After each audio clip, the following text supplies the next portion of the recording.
Olá pessoal, eu resolvi gravar esse vídeo para alertar os colegas a respeito de um dispositivo, uma instrução normativa do INSS, da Previdência Social, que é muito importante e que a gente tem que ter em mente e sempre colocar em todas as nossas petições. Eu vou explicar o caso prático para vocês verificarem a necessidade e a importância desse dispositivo. O que aconteceu? Eu tenho uma cliente que a gente recentemente houve o laudo pericial, e nesse laudo pericial judicial, o perito atestou a incapacidade permanente para qualquer atividade laboral. Então, e ele estabeleceu a data provável de início dessa incapacidade. O laudo, a princípio, foi assim, perfeito. Então, esse laudo é um laudo de aposentadoria por invalidez, porque o perito atestou a incapacidade permanente, não temporária. Se fosse temporária, seria um auxílio-doença. Geralmente o juiz concede conforme o laudo pericial. Mas aí o que aconteceu nesse caso? Essa minha cliente, ela, antes da demanda judicial, ela apresentou vários requerimentos administrativos junto ao INSS. Todos foram negados.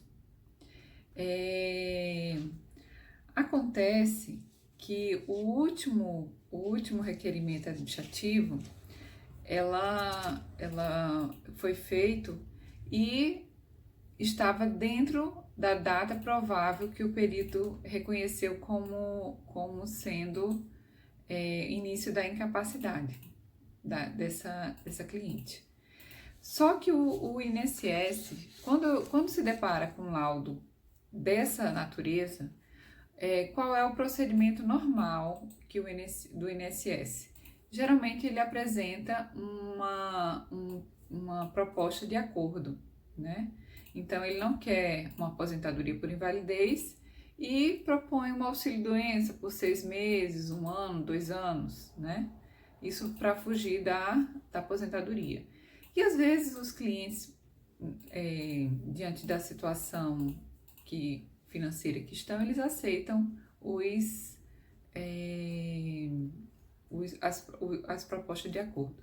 Sempre oriento meu cliente que é melhor nesses casos esperar a sentença. Mas a gente também tem que seguir a necessidade do cliente. Então, nesse caso aqui, seria uma aposentadoria por invalidez.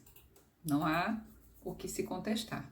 Só que o que o INSS fez? Não apresentou a proposta de acordo. Ele entrou com pedido de extinção do processo sem julgamento de mérito, alegando que a cliente, no caso a beneficiária, ela não tinha interesse de agir. Qual foi a alegação dele?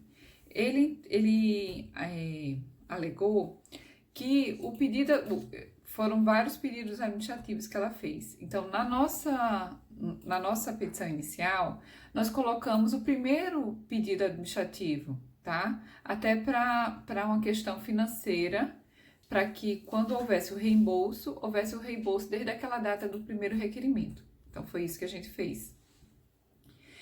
O que ele alegou? Ele alegou que houveram, no caso, 3 requerimentos administrativos, e o último estava fora da data em que o perito encontrou como início da incapacidade. Então, ele disse que quando houve o requerimento administrativo, a beneficiária ela não estava incapaz. Então, ela não tinha interesse de agir para a demanda judicial. Ela teria que, na data posterior que o perito reconheceu como incapaz, ela teria que ter tido um requerimento administrativo junto ao INSS, tá? Como é que a gente resolveu isso?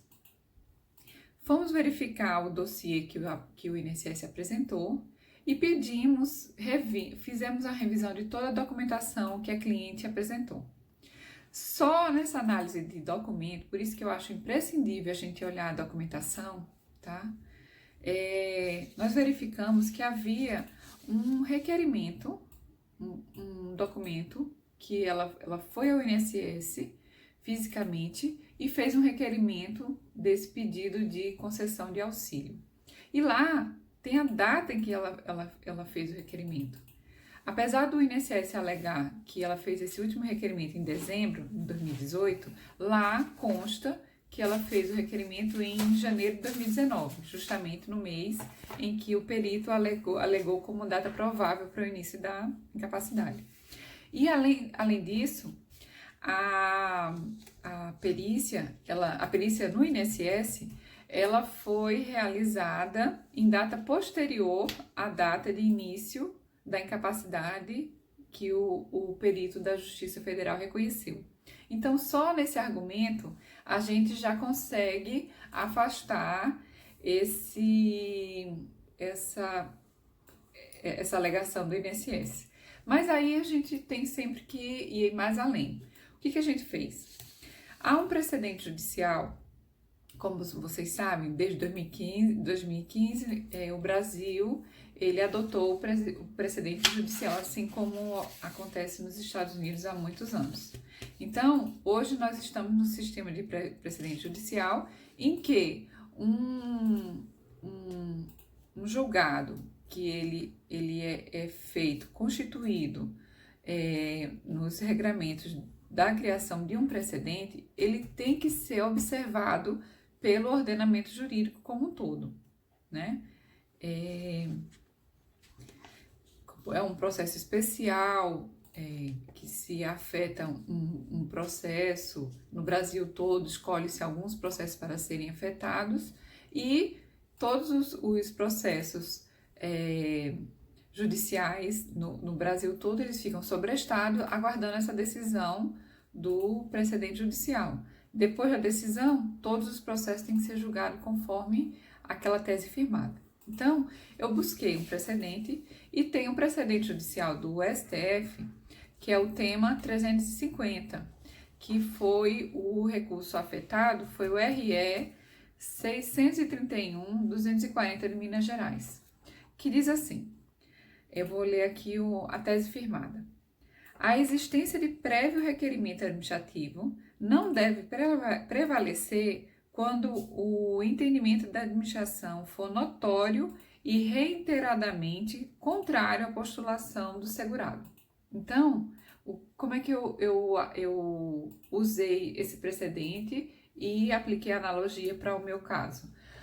Há 3 requerimentos administrativos subsequentes em que todos o INSS reiterou a inexistência de incapacidade laborativa, certo?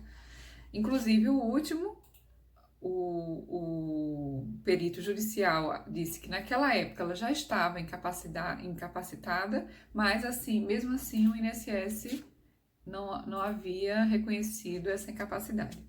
Então, eu vou aplicar esse precedente judicial, tá? Para dizer que não havia necessidade de requerimento administrativo, ela podia entrar diretamente com a demanda judicial. Então, tá. Mas, para além disso, ainda tem isso que é importante sempre colocar nas iniciais, né? Porque a gente não sabe como vai ser o desenrolar de uma perícia judicial. Então, é importante sempre colocar a Instrução Normativa 77 de 2015. Por quê? Porque no artigo 690, ele diz que se o segurado, ele na data do requerimento administrativo, ele não preenchia os requisitos para a concessão daquele benefício e esse requisito ele foi preenchido em data posterior ao requerimento administrativo, é dever do servidor público, do servidor do INSS, informar o segurado sobre a possibilidade da reafirmação da DER. Então, é um direito do segurado e um dever do servidor público realizar esse procedimento, dar essa possibilidade para o beneficiário fazer uma readequação na sua DE, ou seja, na data de requerimento, colocar aquela data da implementação dos requisitos. Então, eu apliquei essa instrução normativa aqui também, dizendo o seguinte: se o juiz, o MM juiz, não entender que o início da incapacidade foi a data do requerimento administrativo, ele entenda que seria a data que o perito reconheceu como data provável para o início da incapacidade. E assim eu evito que um processo que é de aposentadoria por invalidez seja extinto sem julgamento de mérito.